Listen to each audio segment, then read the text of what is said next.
Hello and welcome to this video tutorial on how to use the UAB Internal Federal Budget form you can find on the Office of Sponsored Programs website.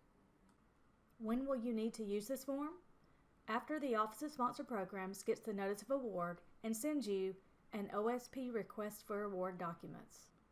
When they request your budget you see circled here, you will need to utilize the UAB Internal Federal Budget form that is linked here. Next, we will talk about where you can find the template. If you want to find the form on the OSP website itself, simply go to the OSP website, scroll down to the Popular Tools and Tasks area. Here under Forms, you will see the UAB Internal Federal Budget form. Another way you can find it is simply Google UAB OSP Federal Budget form. Then it should come up in your search results. Next, we will cover how to complete the form. Note that the form itself is one page and in Adobe. You may need multiple pages depending on your project, so you may need to save multiple pages. I will save this page to my computer and open it in Adobe Acrobat to complete the form. If you've never done that before, here's how you download your form and save it to your computer. Save it as whatever you want to. I'm going to save it as my PI name, page 1, because I'm going to have multiple pages. Save that on my computer. Next, I will open Adobe Acrobat Pro. Find the file on my computer I've saved. And now I'm able to complete the form. As you can see here in this example, I have completed the top part of the form. I've indicated the OSP number, the PI name, and the budget period information. Then I've listed the personnel on the project. If I have more than 7 personnel, I will need to download and complete a second page. I do have more than 7 in this example, so I'll be doing that. As you can see here, I've completed page 1 and the totals have been calculated for me. Note that the F&A rate has been built in to the form at 48.5%. However, I can change this if needed.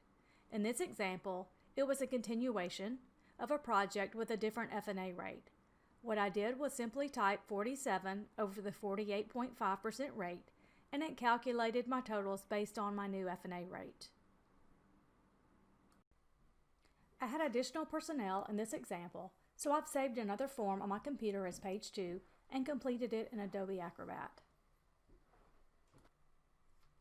Keep in mind that the first row will be for the PI, but only include them on the first page. You can leave that total as 0 on any pages after page 1, as seen on page 2 here.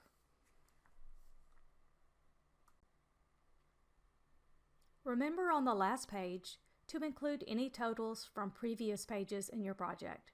Note here on my page 2, which is my last page, I have included the totals from the previous page. Also remember on the last page to include any non-personnel items. In my example, this is my page 2, as you can see here. I've included my consultants, supplies, travel, and patient care amounts. You will also include any consortium, contractual, or subaward cost on the last page of your budget. Remember to check the box if the sub is a new sub. If the sub is new, keep in mind that you will be collecting F&A on the first $25,000. If the sub is not new, for example, you are in the second year of the project with a sub, you would not check the box. However, you may be still collecting the F&A on the first $25,000 if it was not fulfilled in the first year, so you may have F&A in other years.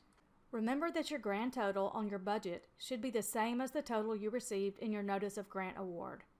There are 2 places in the Notice of Grant Award you can find this amount: in the first line of page 1 or on page 3 in the amount of the action area. These should be the same. In this example, the total is $513,930. You can see that my grand total on my last page of my budget matches the amount for my NGA.